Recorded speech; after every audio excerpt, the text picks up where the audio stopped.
Alléluia. Shalom, bien-aimés dans le Seigneur. Je vous salue tous dans le nom précieux de notre Seigneur Jésus.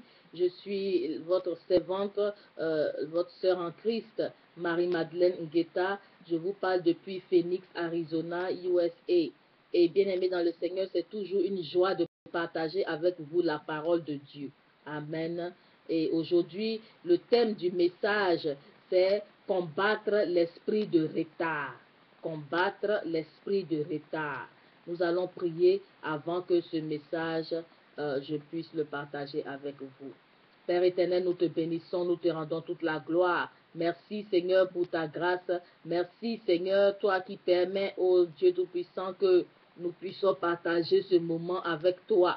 Je prie Seigneur que tu effaces ma personne et que Père éternel, tu parles au travers de moi. Saint-Esprit de Dieu, parle à ton peuple, à l'auditoire qui m'écoute. Dispose nos cœurs afin que cette parole vienne, Seigneur, pour nous bénir, pour nous éclairer, pour nous délivrer, pour nous restaurer et pour accorder le miracle à nos vies au nom de Jésus. Ouvre, Seigneur, notre intelligence, illumine nos cœurs pour avoir la compréhension et la révélation de ta parole au nom de Jésus-Christ de Nazareth. J'ai prié. Amen. Amen. Bien-aimés dans le Seigneur, le thème de ce message est combattre l'esprit de retard. Amen. Bien-aimé dans le Seigneur, lorsque tu observes ta vie, il y a des domaines de ta vie où tu es en retard. Amen. Une personne peut être en retard au point de vue du mariage. Tu as 40 ans, 35 ans, 50 ans, 45 ans, tu n'es pas marié et tu n'as pas d'enfant. Bien que soit même par exemple financièrement tu peux être bien établi. Amen. Et donc vice versa, il y a d'autres qui ne sont pas financièrement établis mais qui sont bénis dans le mariage, ils se sont mariés tôt, ils ont des enfants et tout cela. Donc la famille est établie, le mariage est établi. Amen. Et donc bien-aimé dans le Seigneur ou spirituellement parlant, à quelque niveau que ce soit, chacun peut traverser un retard dans sa vie, bien-aimé dans le Seigneur. Amen. Et donc, l'esprit de retard vient pour gaspiller ta vie. Parce que la Bible dit que chaque chose en son temps. Ecclésiaste dit chaque chose en son temps. Il y a un temps pour pleurer, il y a un temps pour rire, il y a un temps pour semer, il y a un temps pour récolter. Bien-aimé dans le Seigneur, cela suppose que un miracle doit arriver dans ta vie à un certain moment donné, à une époque, à une saison de ta vie où le miracle sera effectif et même profitable, utile pour toi. Amen.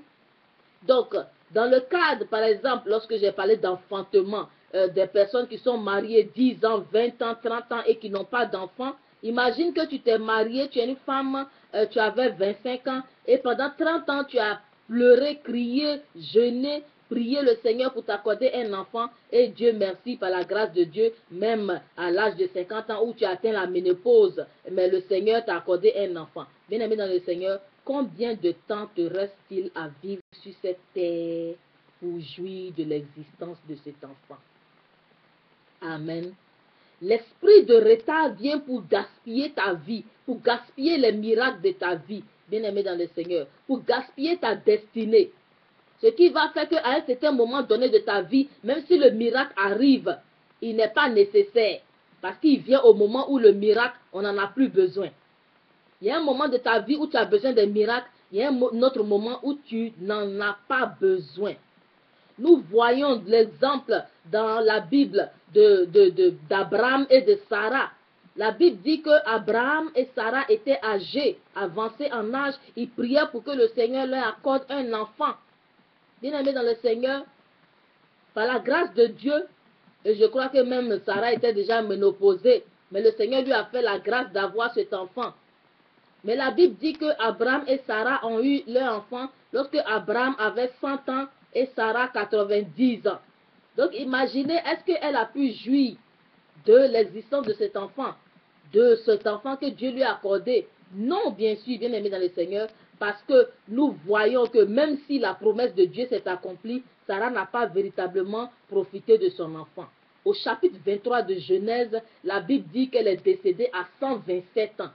Donc cela suppose que son enfant avait 37 ans lorsque Sarah est décédée.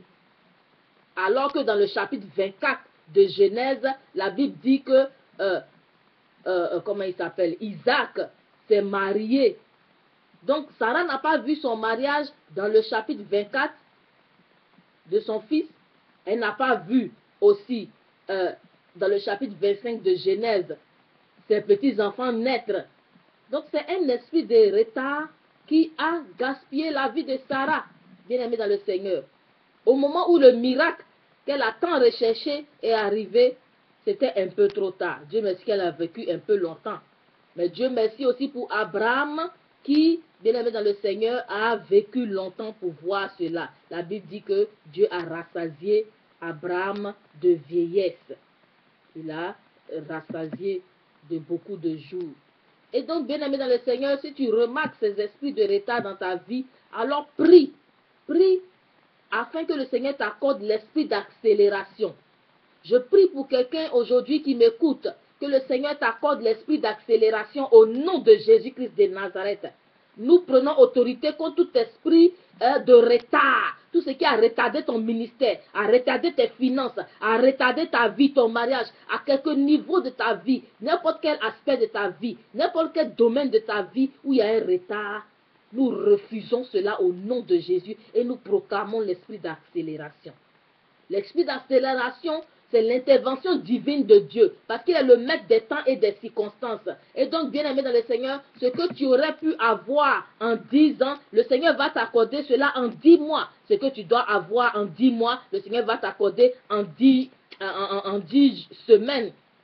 Ce que tu dois avoir en 10 semaines, il va t'accorder en 10 jours, ainsi de suite. Que le Seigneur nous accorde l'esprit d'accélération. Amen. Bien-aimé dans le Seigneur. L'esprit d'accélération était sur le peuple d'Israël lorsqu'il est parti en Égypte à cause de leur ancêtre Isaac, sinon Joseph, excusez-moi, à cause de leur ancêtre Joseph qui était bien-aimé dans le Seigneur en Égypte. Le Seigneur l'a élevé comme premier ministre et donc avec ce privilège, sa famille l'a suivi là-bas en Égypte. Bien-aimé dans le Seigneur, le peuple prospérait financièrement et en nombre. Le peuple croissait avec beaucoup de troupeaux. Ils se répandaient partout sur la terre d'Égypte et ça attirait la jalousie du roi, du peuple égyptien, jusqu'à donner aux sages-femmes qui font accoucher les femmes d'Israël de faire tuer les bébés s'ils étaient garçons. Mais si les enfants, les bébés étaient filles, alors de les laisser vivre. Mais à cause de la crainte de Dieu, ces femmes ont refusé et elles n'ont pas fait tuer les bébés garçons. Amen. Elles ont dit, mais roi, les femmes là, elles sont vigoureuses, les femmes d'Israël. Lorsque, avant même d'arriver, elles ont déjà accouché à la maison parce que ce sont des femmes fortes. Tout cela pour épargner la vie des enfants.